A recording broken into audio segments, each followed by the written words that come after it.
الرحيم.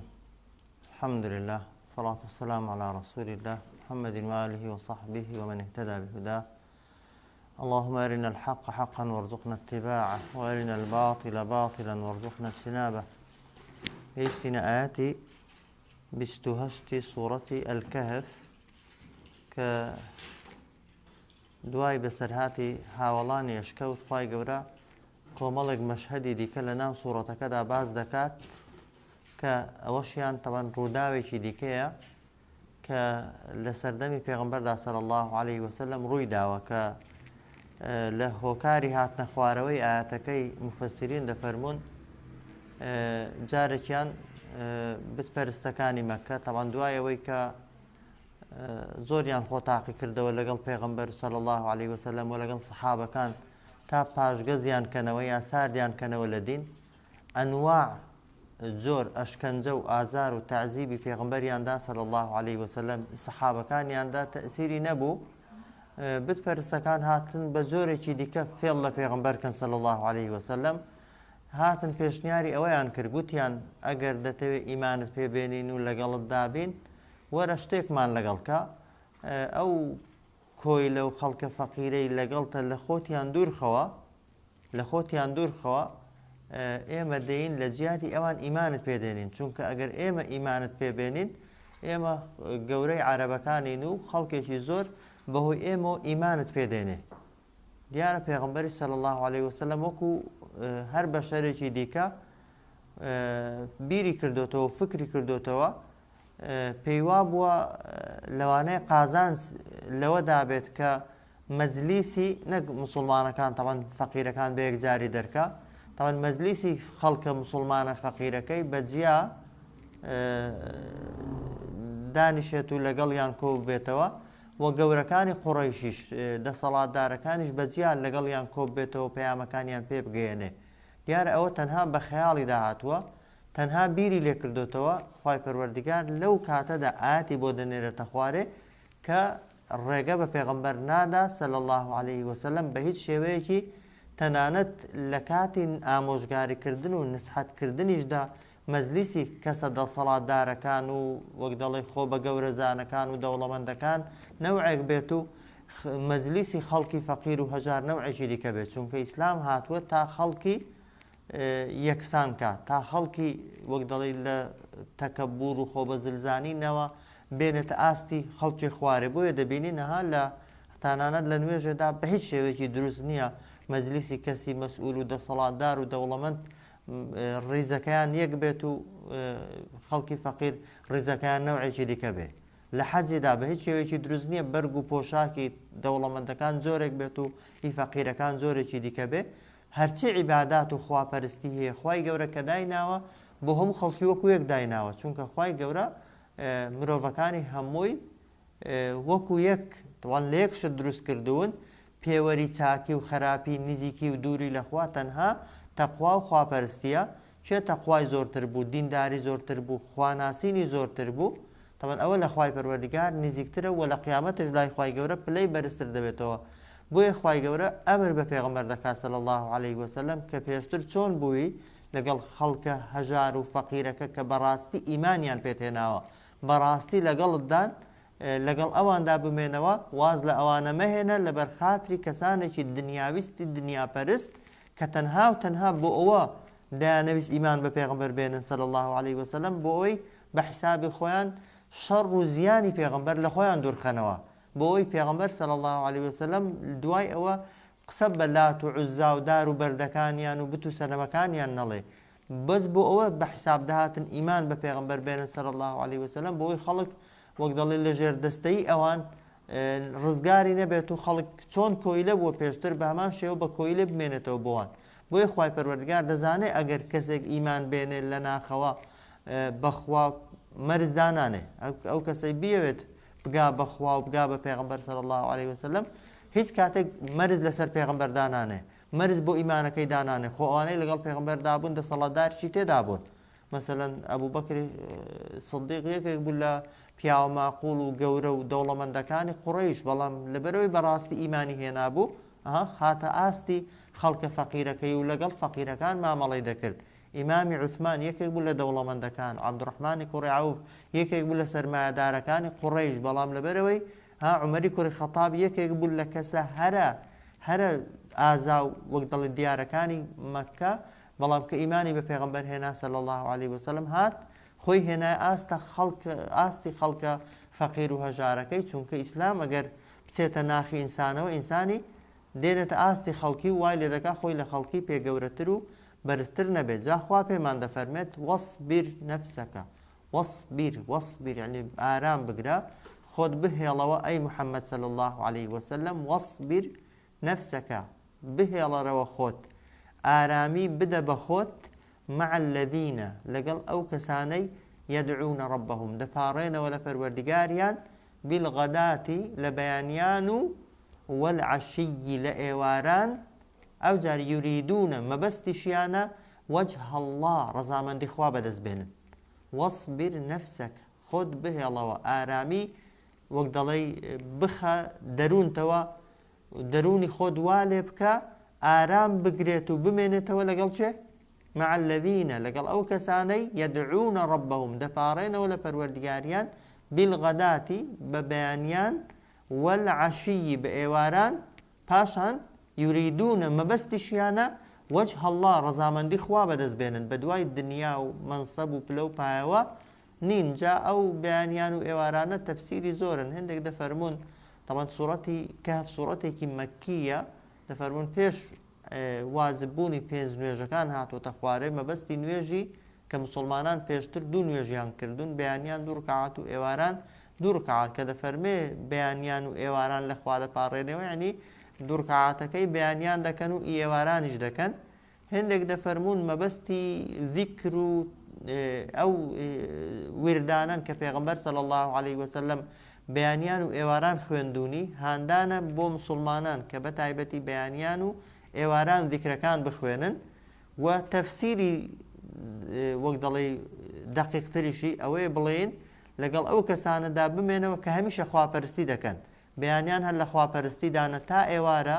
ئێواران هەر لە جێبەجێکردنی ئەمری خوادان تا بەیانیان، یعنی بەیانی بۆ ئێوارە، ئێوارە تا بەیانی بەبەردەوامی لە عەبدایەتیکردن و بەندایەتی خوادان، چونکە ئەو خواپەرستی و بەندایەتی خوا لە ئێمەی دەوێ بەندایەتیەکی هەموو کاتەکانە،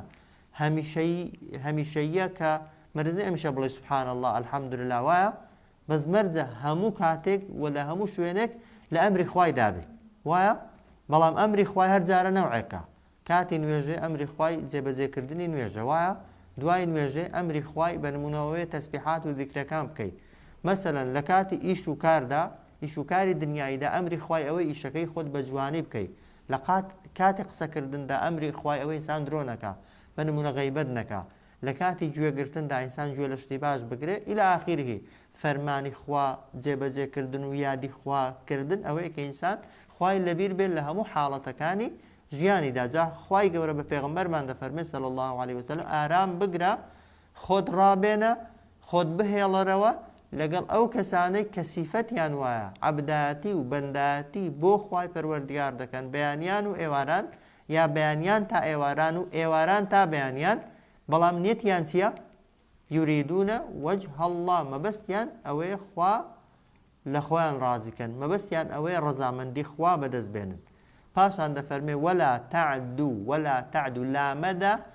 عەیناکە عنهم، چاوەکانت لەسەر ئەو ئیماندارانە، نەک وازیان لێ مەهێنا، نەک پشتگوێیان مەکە، هەر چاوت لەسەریشیان لامەبە. ولا تعدو لامەدە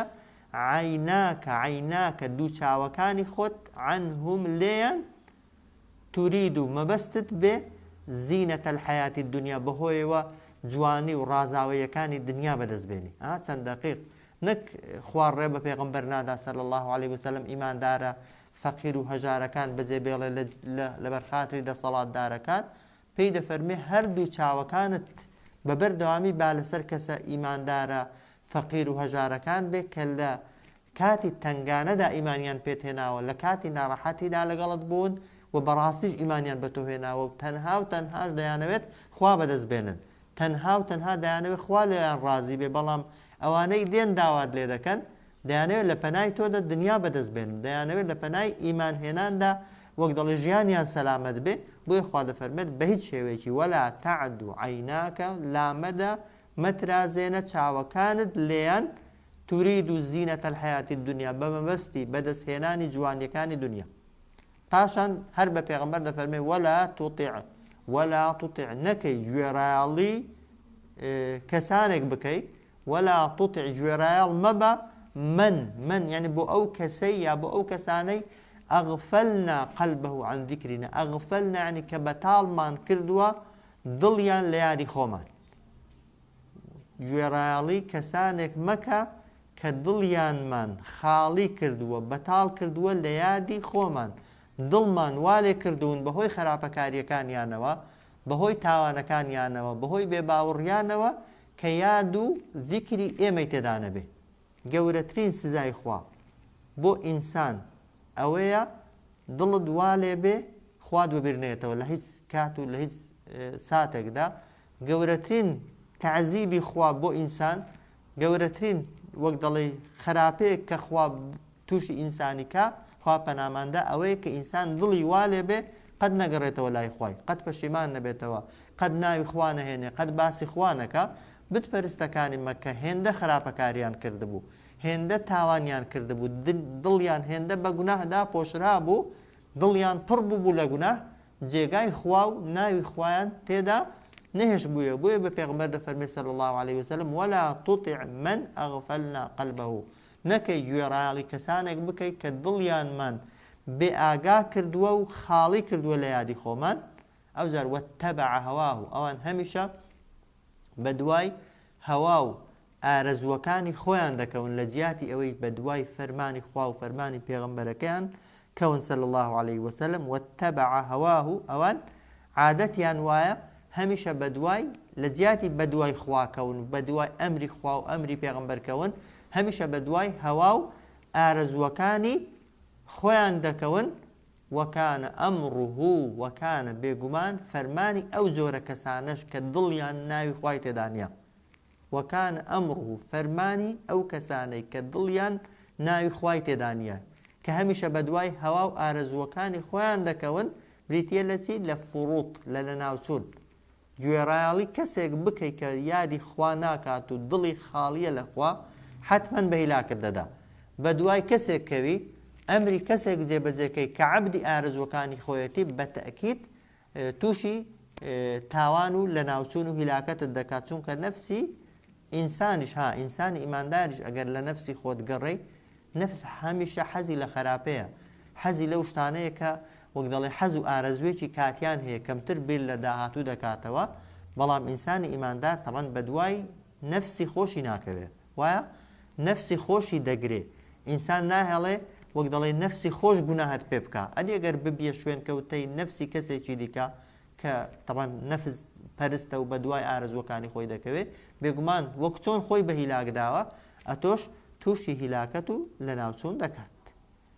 با سەیری ئاەتەکەی کەینەوە وەصبر نەفسەکە دان بە خۆتدا بگرە ئەی محەممەد صلی الله عليه وسلم خۆت بهێڵەوە مع الذين لەگەڵ ئەو کەسانەی يدعون ربهم دەپاڕێنەوە لە پەروەردگاریان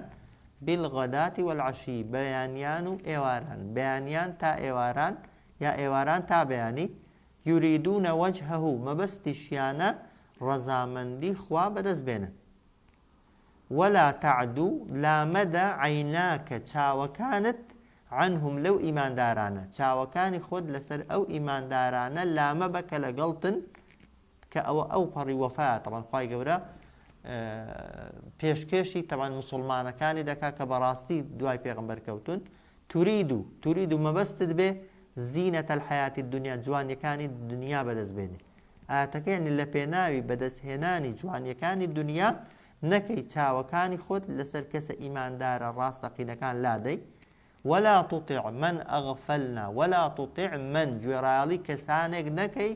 کە ئەغفلنا یعنی بەتاڵمان کردوون خاڵیمان کردوون بێ ئاگامان کردوون دڵیان عن ذیکرینا لە یادی خۆمان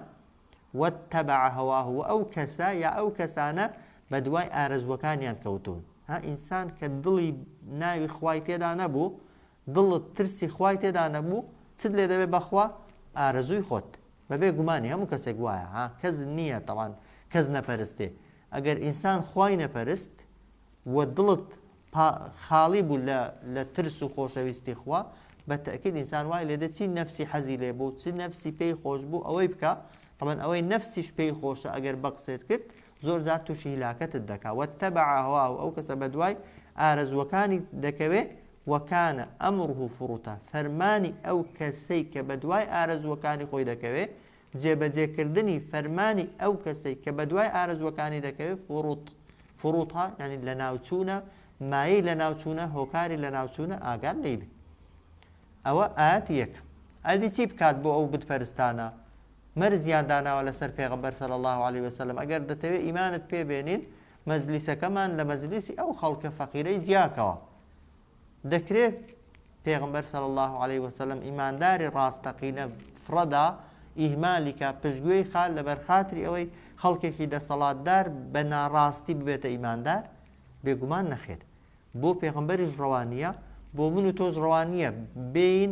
وەک دەڵی وەسائلی ناشەرعی بەکاربێنین لەبەر خاتری ئەوەی کەسێک ئیمان بێنێ ها بچی هەیە ئێستاش جاری وا هەیە پێویستە بە نمونە ئاەتێک بەگوێی کەسێک دادەی کە تازە لەوانەیە بەتەمای مسلمان بوون یا پابند بوون بێ بە ئیسلامەوە بەڵام بە حسابی خۆی بۆی نەترسێ ئاەتەکە ئیهمال دەکەی جاری وا هەیە تەمان دەکرێت باسی ڕاستیەتی ئیسلام نەکەی لەبەر خاتری ئەوەی کەسەکە نەترسێت یا کەسەکە دڵی نێشێ یان پرسیارێک لێ دەکات جاری وایە فتوایەکە بەدڵیوی نییە بۆی دڵی لێت نێشێ فتوایەکەی بۆ نەدە یا فتوایەکەی بگۆڕی بێگومان نەخێت خی گەورە دەفەرمێت وەقول الحق بڵێ بەو کەسانەی کە ئەو داوایەت لێ دەکەن الحق من ربكم ڕاستی ئەوەیە کە لەلایەن پەروەردیگارتانەوە هاتووە وەقل پێیان بڵێ الحق من ربكم ڕاستی ئەو دینەیە ئەو ئاینەیە ئەو فەرمانانە کە لەلایەن پەروەردیگارتانەوە بۆتان هاتووە تەمان ئەو ئاینەی لەلایەن پەروەردیگارەوە بۆمان هاتووە پێمان دەڵێت ئنا خەلەقناکم من ذەکەر وئونثى وجعلناکم شعوبا وقبائل لتعارفوا ئەو ئاینەی کە بۆمان هاتووە پێمان دەڵێ هەمووتان خوای پەروەردیگار کە دروستی کردوون لێک باب و بدایک دروستی کردوون تەنها و تەنها کردوونی بە تیرە و هۆز بۆ ئەوەی یەکتر بناسن جیاوازی ڕنگ و جیاوازی ناو و جیاوازی عەشیرەت و بنەماڵە و وەک دەڵێ تەبیعەت و شێواز تەنها بۆ ئەوەیە ئینسان لە ڕێی ئەوانەوە خۆی بناسێتەوە ئینسانەکان بناسێتەوە و لە ڕێی ئەوەشەوە دەسەڵاتی خوای گەورەمان بۆ دەرکەوێت نەک ئەگەر کەسێک بە نمونە شکلی جوان بوو یعنی لای خوای گەورە چاکترە لە بنەماڵەیەکی دیاریکرا بوو یعنی لای خوای گەورە بەڕێزترە ئەگەر ماڵی دایە یعنی خوا خۆشی دەوێت ئەگەر بەدەسەڵاتی دایە یعنی خوا خۆشی دەوێت یا بەعکسەوە ئەگەر ماڵی لێستاندی یعنی خوارقی لێتە ئەگەر خوا بێدەسەڵاتی کردی یعنی خواش نایەویشت ئەوە پێوەرە تەوان لای خوای گەورە پێوەرێکی نامەنتیقیە و خوای گەورە بە هیچ شێوەیەکی ئەو پێوەرەی لە دینەکەی خۆی دانیە دەفەرمێت وەقول الحق من ربكم پێیان بڵێ ڕاستی ئەوەیە کە لەلایەن پەروەردیگارتانەوە هاتووە فمن شاء چێ حەزی لێیە چێ پێی خۆشە فليؤمن با ئیمان بێنێ واضحە ومن شاء چێش حەزی لێیە و پێی خۆشە و وەک دەڵێ حەزی لە باشت و لە ڕەزامەندی خوانیە فليكفر بە ئارەزووی خۆیەتی دەتوانێت بێ باوەڕ بێ حاڵین خوا ناڵێ ئیلا دەبێ بێ باوەڕ بێ بەڵام ئەگەر حەزت لێیە ئەگەر دەتەوێت ئەوە ڕێگای ئیمان خوا بۆی ڕوون کردوویەتەوە کە ڕێگای ئیمان دەتگەێنێتە بەهەشت حەز لێ بەو ڕێگای دابڕۆ ئەگەر حەزش بە ڕێگای ئیمان و بەهەشت و ئەهلی بەهەژ ناکەی ئەوە ڕێگای بێباوەڕیە دەتوانی بە ڕێگای کوفر و بێباوەڕیدا بڕۆی فمن شاء چێ حەزی لێیە چێ ئارەزوو دەکات چێ پێی خۆشە با ئیمان بێنێت چونکە ئیمان ئەگەر بە حەزی خۆت و بە ئارەزووی خۆت و بە هەڵبژاردننی ناو دڵی خۆت نەبێ بە کەڵکی فلسێکی قەڵب نایە وایە ئێستا هەر کەسێک بێنن بە نمونە بەبێ دڵ هەرچی عیبادەتە پێی بکەن و هەموو شەوە شەو نوێژی پێ بکەن هەموو ڕۆژی پێ بگرن هەر بەردەوام زمانی بجوڵێنن تەسبیحات و ذیکری پێ بکەن بەڵام بە ئیختیاری نەبێ تەمەن خۆی هیچی لێ قوبوڵ نییە هیچی بە کەڵک نایە وایە کوفریش تەقان بە هەمان شێوە ئەگەر کەسێک ها ئیماندارێک بە تۆبزی کوفری پێ بکەن کافر دەبێ کەسێکی ئیماندار گولەی لەسەر ڕاگرن بە نمونە بڵێن جنێ و بەخوای نەدەی بە نمونە دەتکوژین ئەویش کافر نابێت چۆن کەسێک بە تۆبزی ناکرێتە مسلمان کەسێک بە تۆبزی ناکرێتە کافر بۆیە هەڵبژاردننی ئیمان ئیختیاری خۆتە هەڵبژاردننی کوفر دیسان اختیاری ئینسانەکانە بۆیە خوا دەفەرمێ دینی خوا ئەوەیە کە بۆ دڕون کراوەتەوە حەز لێیە دینەکەی جێبەجێکە حەزشت لێ دینەکەی جێبەجێ مەکە بێ باوەڕ بە بەڵام نەتیجەکە جیاوازە خوا دەفەرمێ ئینا ئەعتەدنا للظالمین نارا ئەحاط بهم سرادقها ئێمە ئامادەمان کردووە بۆ ئەوانەی کە ستەمکارن ستەمکار چییە؟ هەر کەسێک تاوانکار بێ ستەمکارە پێشتریش خوێنمان گەورەترین ستەم گەورەترین زوڵم شیرکە ئینسان کە شەریکی بۆ خوای گەورە بڕیاردا خۆی مستحقی ئەوەی دەکات بە هەمیشەی لە جەهەنەمێدا بێنێتەوە هەر گوناهێکت کرد خود مستحقی ئەوەی دەکەی نەوعێک لە سزا وەرگری سزایەکە جا هەندێک جار دنیایە هەندێک جار قیامەتیە هەر ستەمە دەیکەی هیچ نەبێ ستەمە لە خۆتی دەکەی لە جەستەی خۆتی دەکەی بۆیە دەفەرمێت ئێمە ئامادەمان کردووە بۆ ئەوانەی ستەمکارن ناڕەن ئاگرێک کە ئەحاطە بهم کە دەورەی هەموانی داوە سورادقها بە دیوارەکانی بە شوورەکانی سورادق بەو خیوەتان دیوە تەمان خیوەت کە هەڵدەدرێ تەمان سەقفەکەی هەیە سەرەکە وایە ئەو قەراغانەی پێیدا بەردەدرێنەوە نازان بە کوردی پێی دەڵێن چی ئەو قەراغانەی بەها بە خیوەتیدا بەردەدرێنەوە و وەک دەڵێ لەگڵی دەپێچرێن بۆەوەی لە هیچ لایەکەوە بە نمونە هەوای بۆ نەیە ساردی و گەرمی بۆ نەیە بەڵێ شورا بەڵام بە شورا زۆرتر بە ئی بەوەی دەگوترێت کە بە دیواری دەکرێت مەسەلەن ئەوەی خیوە ئەوەی چنەوەی ڕەشماڵ و شتی پێی دەڵێن چیخ ئەوەی دەورەکەی پێدەگرن هەر چۆنێکی بێت دیوارە شوورەیە پەردەیە کە بە دەوریان داهاتوە یعنی کافرەکان ستەمکارەکان دەخرێنە ناو ئاگرێک کە ئاگرەکە هەر چوار دەورەی گیراوە قسەکە ئەوەیە هەر چوار دەورەی گیراوە مەجای ئەوەی نییە تێیدا هەڵبێ مەجای ئەوەی نییە بۆی ڕاکەی و مەجای ئەوەی نییە هەوا پیس و هەتا هەناسە پیسەکان و هەڵمە پیسەکە و بۆگەنە پیسەکەی لێ دەرچێ و هەروە هیچ مەجالێکیشی کونێکیشی تێدا نییە هەوایەکی پاک و خاوێن لە دەرەوەڕە بێتە ناویەوە یعنی دەخرێنە ناو ئاگرێک کە چوار دەورەکەی تەواو قفڵ دراوە و نە ئومێدت هەیە لی دەرچی نە ئومێدت هەیە لەوێ وە شتێکت بۆ بێت و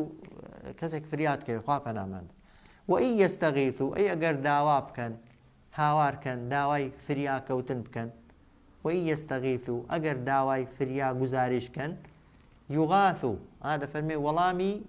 داواکەیان دەدرێتەوە بەڵام بەچی بیمائین بە ئاوێک کەلموهل کە وەکو مز یان وەکو زەیتی کوڵاو موهل هەم بە زەیتی کوڵێندراو دەگوترێ هەمیش بە مزی توێندراوە کە دووشتن ئەگەر گەرم ببن و بکوڵێندرن لە ئاوی زۆر زۆر گەرمترن دەفەرمەدی یەشوی الوجوه یەشوی یعنی ڕێک دەبرژێنێ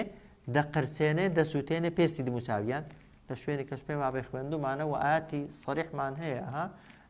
ئاو هەڵماوی جەهەنەمێک کە بۆ جەهەنەمیەکان دەهێنرێت هەر کە نزیکی دەکەنەوە لەوەی کە بیخۆنەوە هەر بە هەڵماوەکەی ڕێک پێستی دموچاویان دەپرژێت و دێتە خوارێ جا دەفەرمێ وئین یەستەغیثوا ئەگەر هاوارکەن و بلاڵێنەوە و داوای فریا گوزاری بکەن یوغاثوا بە فریایانەوە دەچن بەڵام بەچی بیمائین بە ئاوێک کەلموهل کە وەکو مزی کوڵێندراو یان وەکو زەیتی کوڵێندراو وایە یەشوی الوجوه دەبرژێنێ دەسووتێنێ دێنێتە خوارە پێستی دموچاو خوا دەفەرمێت بئس الشەراب کە ئەوە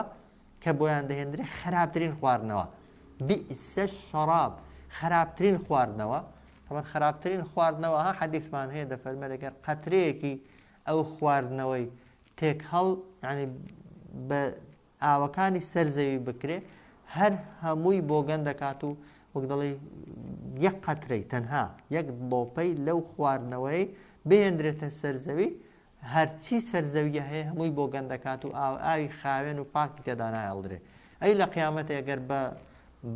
بە خەستی دەرخواردی جەهەنەمیەکەی بدرێت دەبێ ئەشکەنجەکەی و ئازارەکەی و ناڕەحەتیەکەی چەندە وەساعەت خوا دەفەرمێ وە خراپترین مرتەفەق شوێنێکیشە کە ئەوان تێیدا بحەوێنەوە و تێیدا بهێڵدرێنەوە و تێیدا نیشتە جێ بکرێت خوای گەورە پەناماندا ئیمانهێنان بەدەست خۆتە بە ئارەزووی خۆتە کافربوون و بێباوەڕبوون و تاوانکردنیش بەویستی خۆتە بەڵام نەتیجەی ئیمان وایە نەتیجەی ئیمان ئەنجامی ئیمان دوای مردن نەوعێکە و ئەنجامی کوفر و بێباوەڕیش نەوعێکی دیکەیە بۆیە پێغەمبەر صلی الله علیه وسلم لەسەری بووە و ئێمەش لەسەرمانە هەردوو ئەنجامەکەی بە خەڵکی بڵێن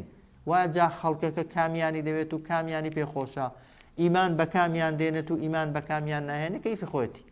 سەیری ئاەتەکەی کەنەوە وەقول الحق من ربكم پێیان بڵێ ڕاستی لەلایەن پەروەردگارتانەوەیە فمن شاء فليؤمن کێ حەزی لێ و پێی خۆشە با باوەڕ بێنێ ومن شاء کێش حەزی لێ و ویستی لەسەرە و ناوێ ببێتە ئیماندار فەلیەکفور دەتوانێت بێ باوەڕ بێ ئینا ئەعتەدنا بێگومان ئێمە ئامادەمان کردووە للظالمینە بۆ ئەوانەی کە ستەمکارن ناڕەن ئاگرێک کە ئەحاطە بهم دەورەی هەموانی داوە سوڕادیقوها بە شوورەکانی بە دیوارەکانی دەوری بەو پەردە و چیخ و داپۆشەرانەی کە بە دەوری ئاگرەکەی داهاتون و مەجای چوونە دەر و ڕۆیشتنی نییە وەئی یەستەغیث و ئەگەر داوای فریا گوزاری و بە فریا هاتنیشەوە بکەن خوا دەفەرمی یوغاث و بە فریایانەوە دەچن وەڵامی داواکەیان دەدرێتەوە بەڵام بیمائین بە ئاوێک کەلموهل کە وەکو مزی تواوە مزی کوڵێندراو یا زەیتی کوڵێندراو وایە لە گەرمیدا یەشویل وجوه دەبرژێنێ و دێنێتە خوارێ پێستی دم و چاو بیئسە شەراب خراپترین خواردنەوەیە ئەو خواردنەوەی کە دەدرێت بەو جەهەنەمی و بەو ستەمکارانە وەسائەت مرتەفەقە و خراپترین جێگایەکیش کە ئەوان تێیدا پاڵکەون تێیدا ئیسراحەتکەن بە حیساب تێیدا بمێننەوە ئەو جێگایە کە ئەوان تێدانە خوا پەنامانداکە جەهەنەمە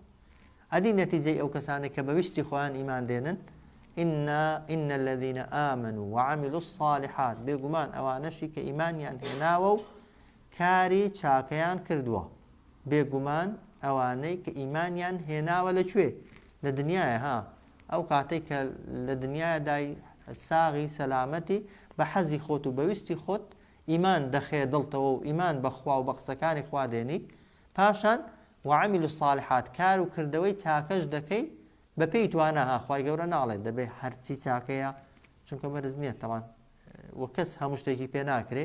چاکە بکەیت چاکەکاربی بە پێی توانای خۆت خوا دەفەرمێ ئینا بێگومان ئێمە لا نوضیع نافەوتێنین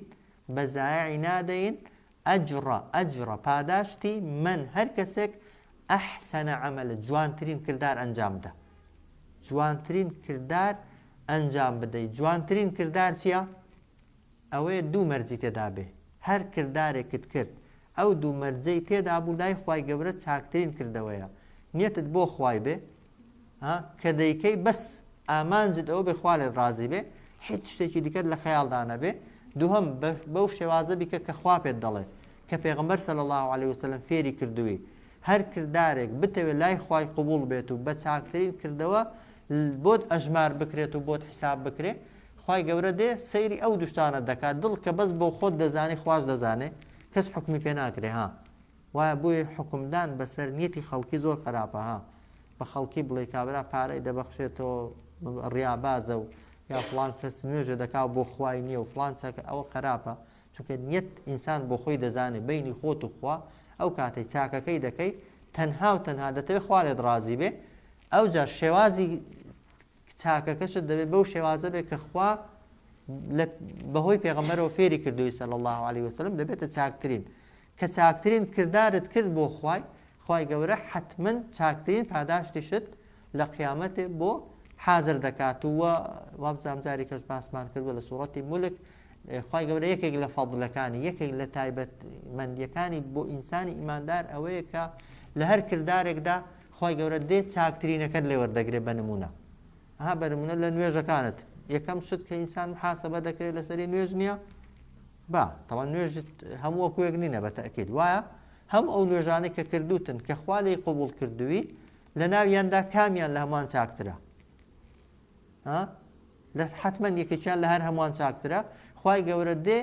ئەوانەی کەشت بۆ وەکو چاکترینەکەی لێ دەکات ئەو فەضل لە خوا لەگەڵت دەکات ڕۆژ و ئینسان هەر ڕۆژوێک بۆ خوای بگری بە تەئکید پاداشتەکەت دەست دەکەوێت بەڵام هەموو ڕۆژوێکیش پاداشتی وەکو یەک نییە هەندێک ڕۆژوە هەیە نیەتەکەت سافترە ماندووتر دەبی هیلاکتر دەبی ناڕەحەتر دەبی لەگەڵ ڕۆژوەکەی خۆپارێزتر دەبی وانە لە قیامەتە کام ڕۆژوانت لە هەمووان چاکتر بوو خی گەورە بەپێی چاکترینەکان مامەڵە لەگەڵ دەکا بۆی هەمیشەها کە باسی پاداشتی دەکات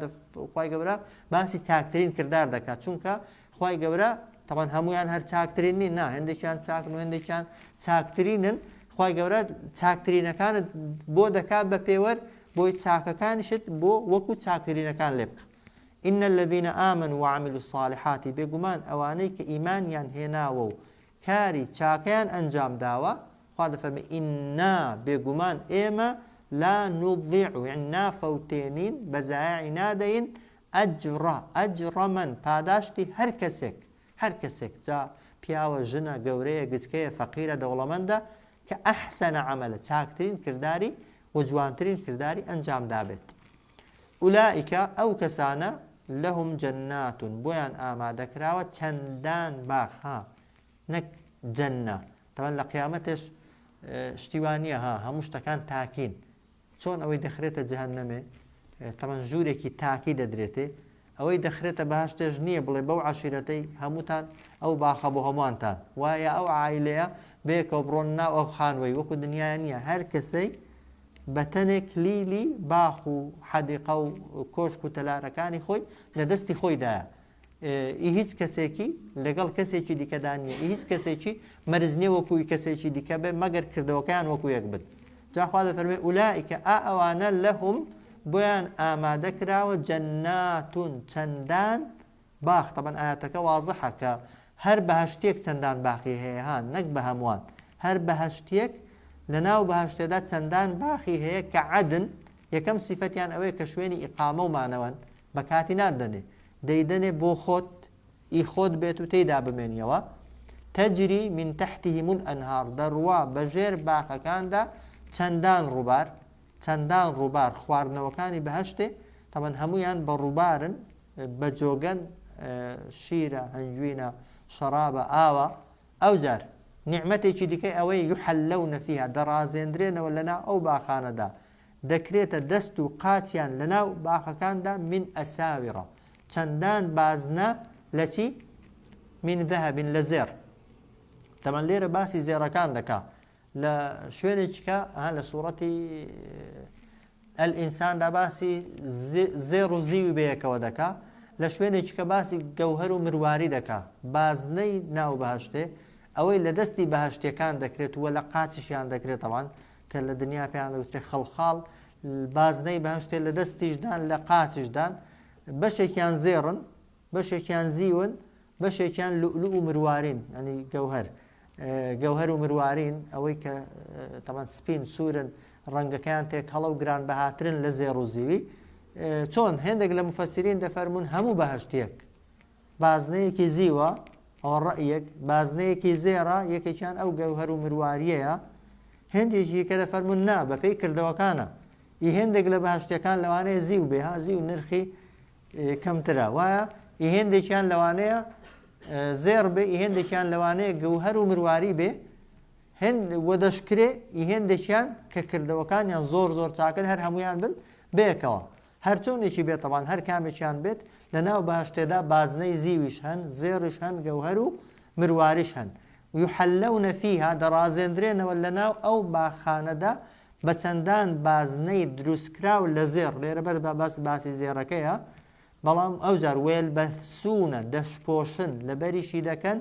ثیابن خضڕن پۆشاکێکی سەوز معلومە پۆشاکی بەهشتیان سەوزە ڕەنگەکەی وایە سەوزێک کە تەبەن لە دنیاشدا ڕەنگی سەوز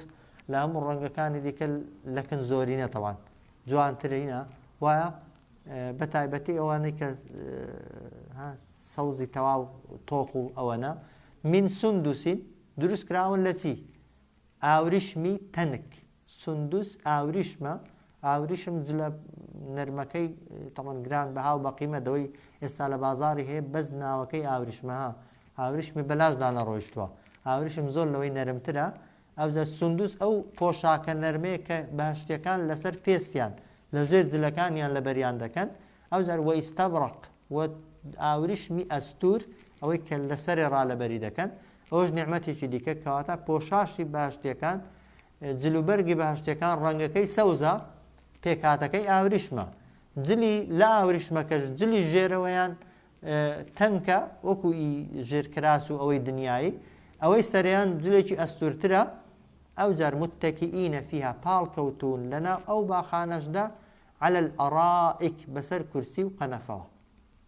ئەو جار خوا دەفەرمێن نعمە الثواب ئەوە باشترین پاداشتە وحەسونەت مرتەفەقا جوانترین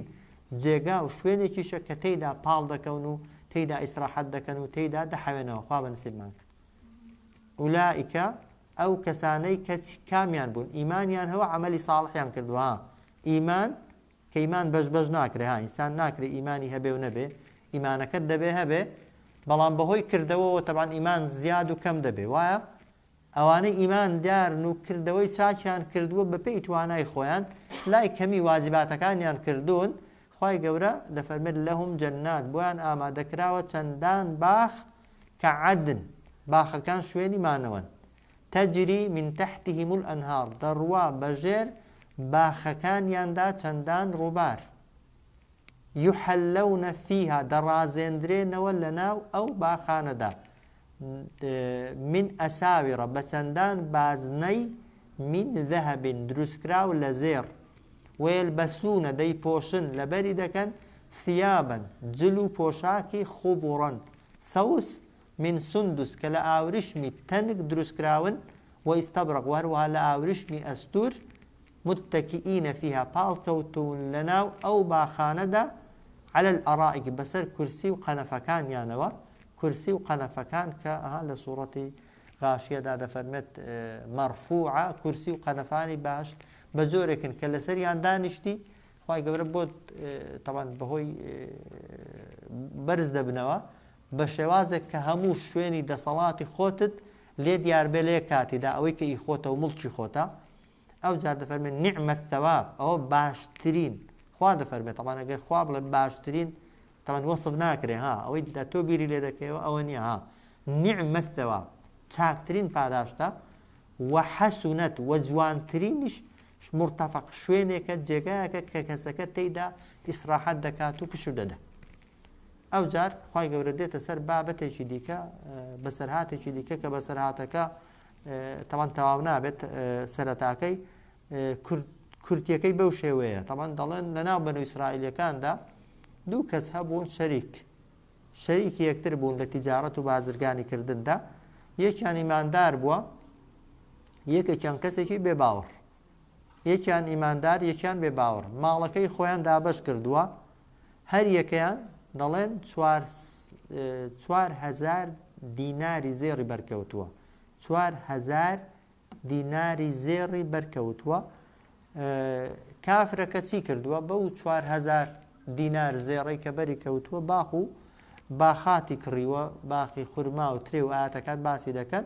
و وردە بەرهەمەکەی زیادی کردووە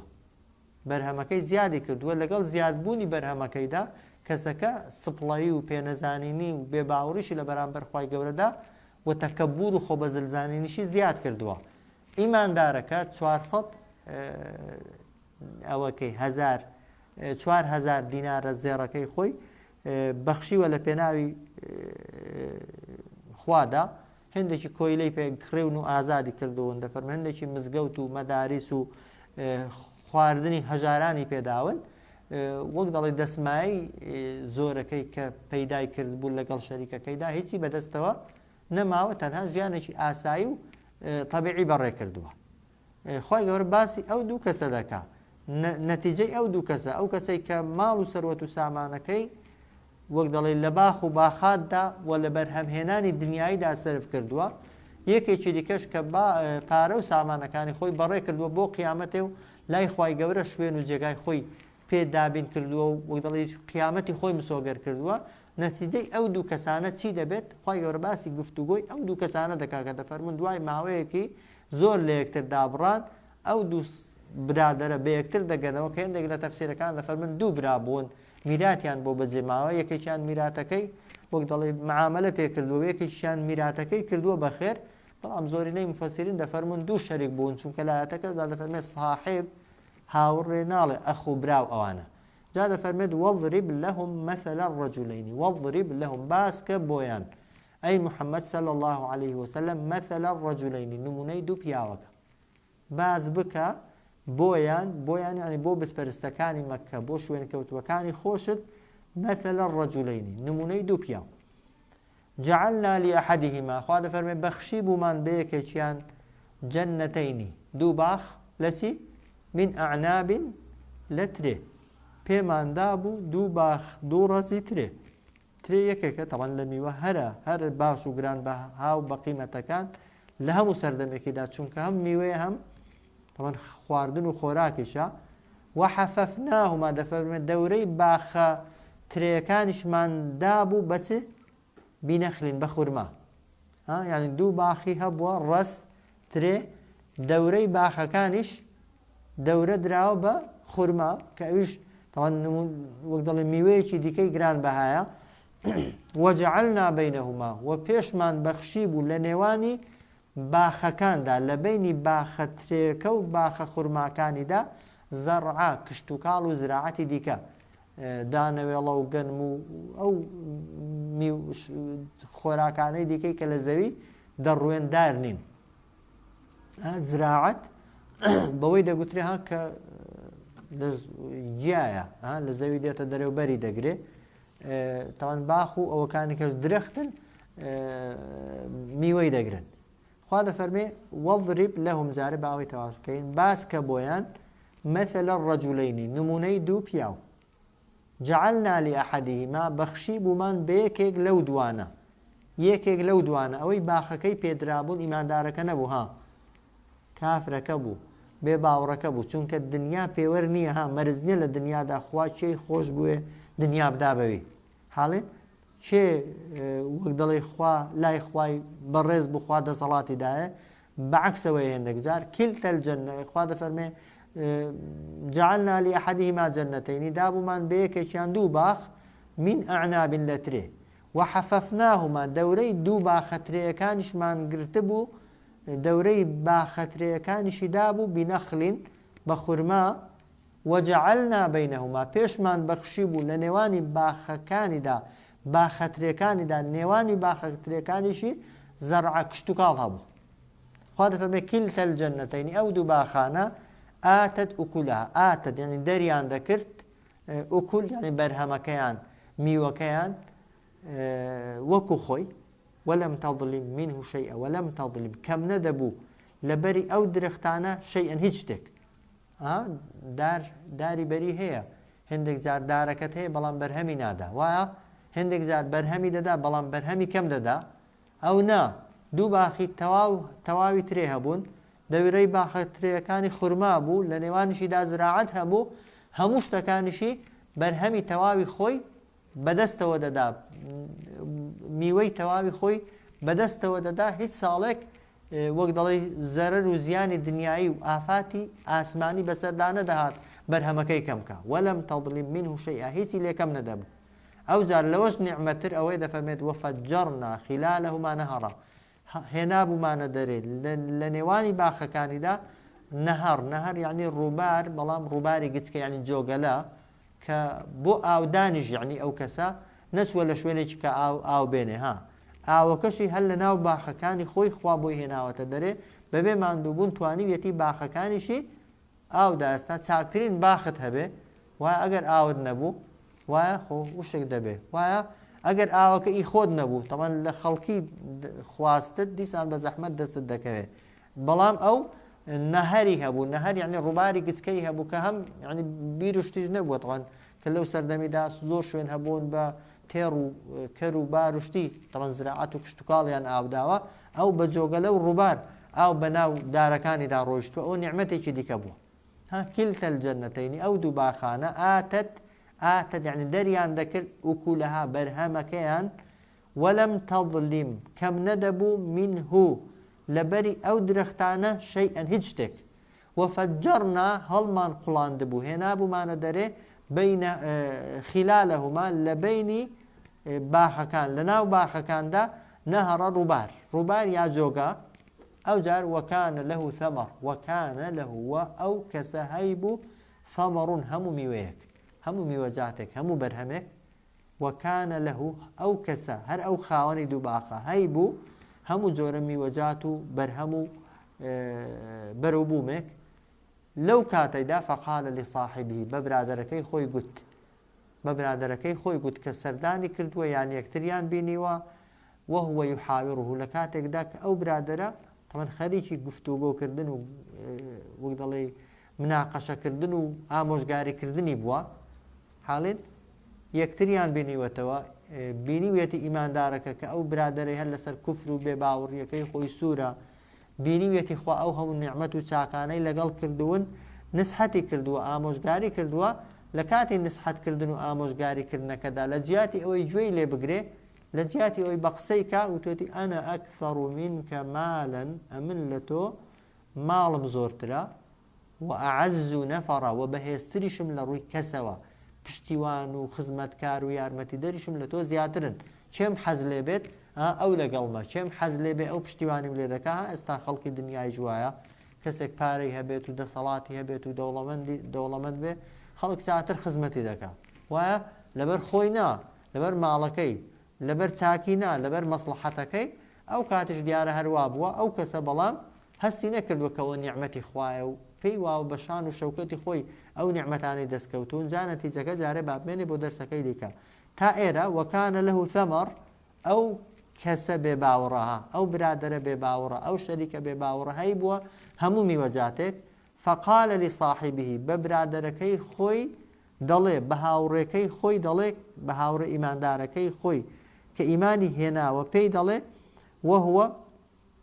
يحاوره لە کاتێکدا ئەو گفتوگۆی لەگەڵ دەکات و ئامۆژگاری دەکات و نسحەتی دەکا پێی دەڵێتی ئەنە ئەکثەڕ منکە ماڵەن ئەمن لە تۆ ماڵم زۆرترە بە لە خۆبایی بوونەوە و ئەعەز نەفەڕە و بەهێزتریشم لە ڕووی کەسەوە لە ڕووی خەڵکەوە یارمەتیدەر و پشتیوانم لە تۆ زیاترن